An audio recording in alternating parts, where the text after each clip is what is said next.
So, welcome to another episode of my podcast. And as usual, I'm going to start this podcast off with a quote. Today's podcast will be on the principle of rhythm. And the quote goes as follows: Everything flows out and in, everything has its tide, all things rise and fall, the pendulum swing, manifest in everything. The measure of the swing to the right is the measure of the swing to the left. Rhythm compensates. And that's a quote from the Kabbalion. The principle of rhythm expressed the idea that everything is manifested and measure of motion, a to and fro, a flow and inflow, a swing backwards and forwards, a pendulum-like movement. There is rhythm between every pair of opposites or poles and is closely related to the principle of polarity. There is always action and reaction, an advance and retreat, a rising and sinking, manifested in all of the airs of phenomena of the universe. Suns, worlds, man, animals, planets, minerals, forces of energy, mind and matter, and even the spirit manifest and show aspects of this principle. The principle manifests in the creation and destruction of worlds and the rise and fall of nations and all the history of all the things. And finally, in the mental state of man. So this podcast probably won't be as long as other podcasts have been, because this podcast relates so much so to the principle of polarity. So with the principle of rhythm, you can really think about anything in your life. Literally anything in your life. The principle of polarity and the principle of rhythm kind of equate to me as a balance. Polarity says for every positive, there's a negative, and for every negative there's a positive. Like if you think about it in charges, like on a battery, like a negative and positive charge. That's what comes to my mind when thinking about polarity. But rhythm is the same thing in so many words, just a little bit different. It's when I think of rhythm, it's more like emotion. So you think of basically the best idea I can give or I could take from this is the pendulum swing they talk about, how it goes back and forth, to and fro. You think about your heartbeat has a rhythm. You think about how you breathe, your lungs have a rhythm. Everything has a rhythm. The day has a rhythm that it goes through into the night. The night has a rhythm into the day. The earth has a rhythm that it follows around the sun. Everything in life has a rhythm. And that rhythm, we can learn that rhythm and aspects of ourselves in order to help ourselves get ahead. And we can also use it to identify weaknesses or areas we need to improve. For instance, if we know we have like a pattern of, we'll do good for so long, and then we'll kind of fall into a rut. We'll do good for so long, fall into a rut. That's our rhythm, or that's the rhythm that we have created in our lives. And that's not something that has to be permanent. The concept of rhythm in your life has to be permanent, but that rhythm necessarily doesn't have to be permanent in your life. So what you can do is you can identify the deficiency. You can identify what aspect of that rhythm doesn't serve you or isn't productive, and you can create a change. So if you know that you work so hard, you get burnt out, and then you start to have that downslide, you can create, when you get burnt out, you can create like a pause or like a vacation or something like that like refuels you and refreshes you. And then, instead of hitting that burnout and going downhill, you work hard, and then as soon as you get to your peak and it starts to turn for the negative, you can hit a vacation, and then you kind of plateau. or you can hit something that's refreshing. Like maybe you just don't work as hard, or maybe you focused on a different project, something that'll still further your dreams or your goals. Um, and it's important to realize these things because it could be really helpful. We've talked about the principle of correspondence, polarity, vibration, and mentalism. This is our fifth hermetic principle, and there's seven total. And like I've said in all of the podcasts, like they write it in lofty, like old time language, like they make it seem like some type of mystic art, and if you learn these things you can conquer the world. But you know to me it's more about conquering yourself. Like once you learn yourself and how you move and react and exist in this world, I mean, you could control the outcome for anything that you want. The human body is one of the most complicated machines on this earth.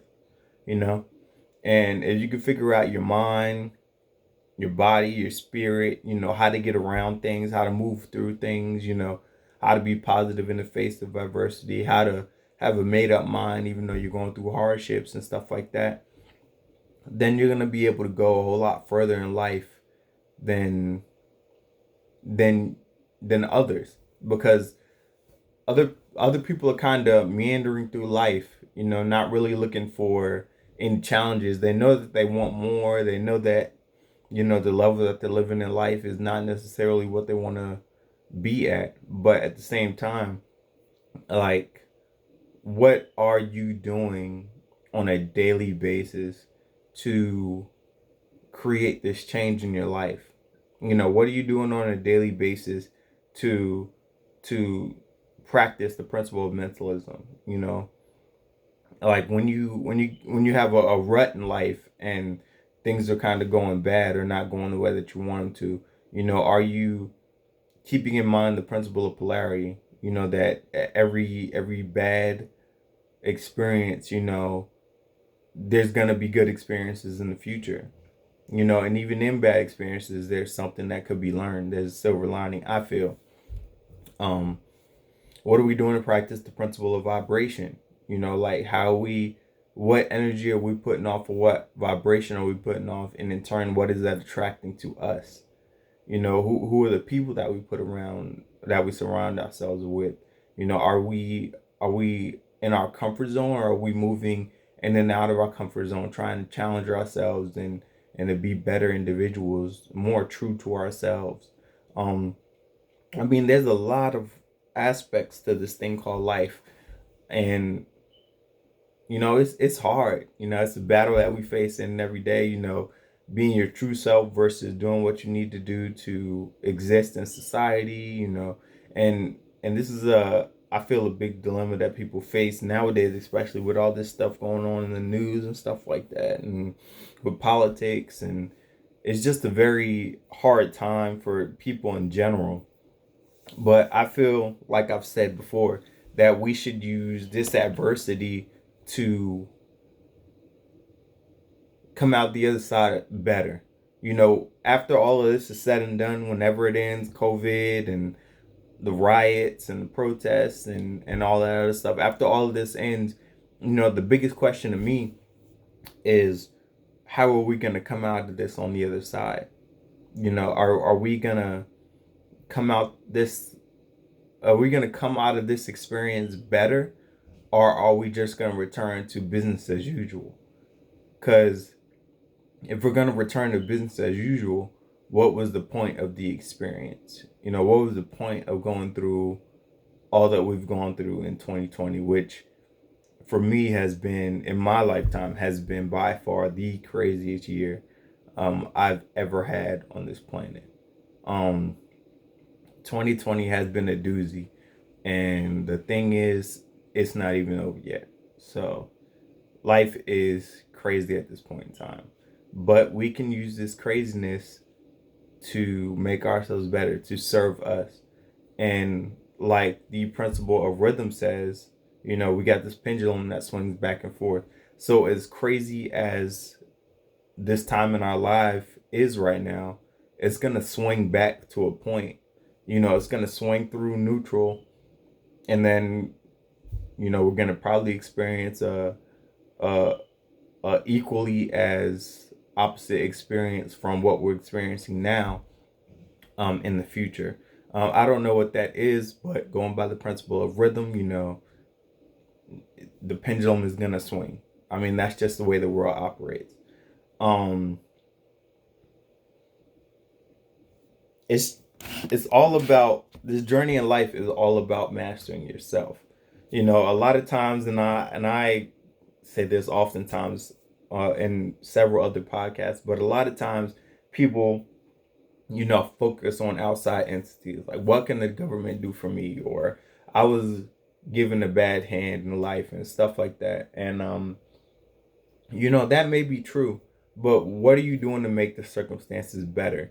There may be circumstances and things that exist outside of yourself, but you can't do nothing about those things. The only thing that you can influence in this world is you. Like I always say, the common denominator in every situation is you. That is the common denominator. No matter what you go through, the common denominator that will be in every situation is you. The situation may change. It may be good. It may be bad. It may be out of your control. It may be in your control. But the commonality between all four of those situations is going to be you. How you react, how you handle it, what you say, what you do. It's going to be about you, you know? Um,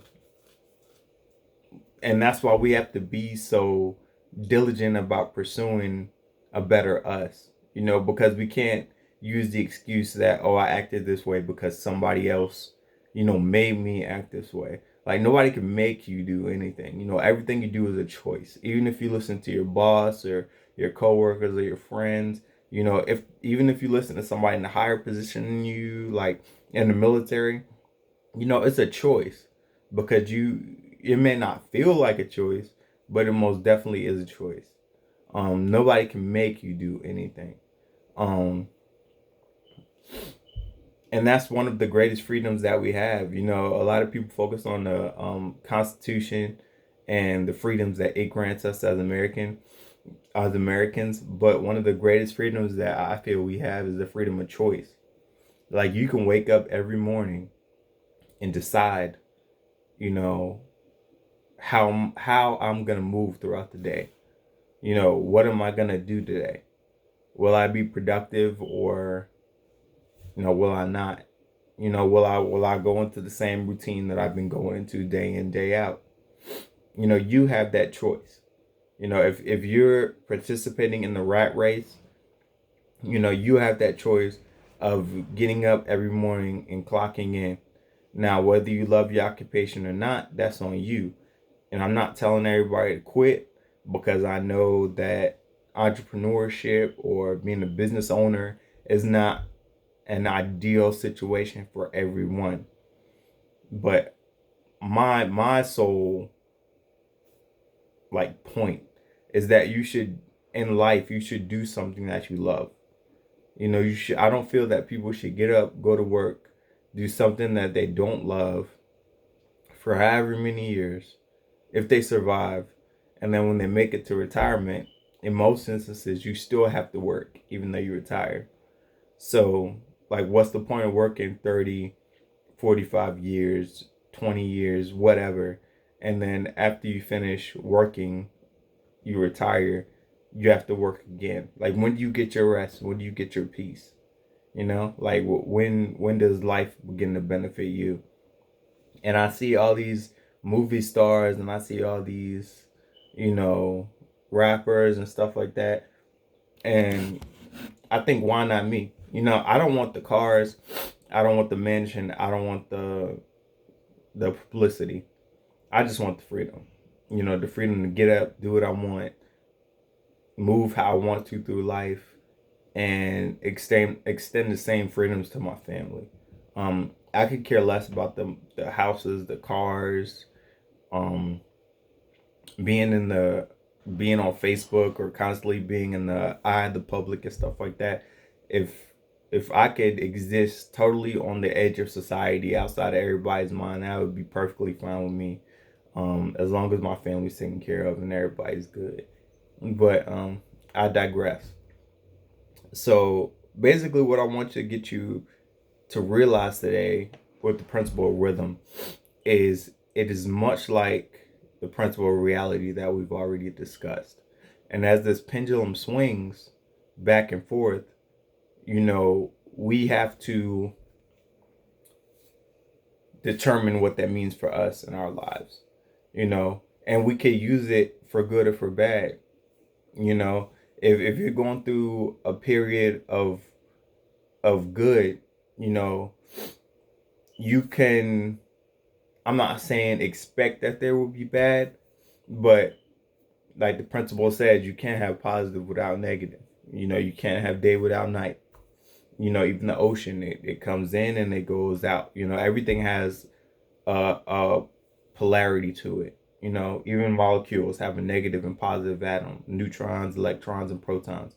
Um, so we just have to realize this, and the principles that we discuss, these hermetic principles, are more like guides.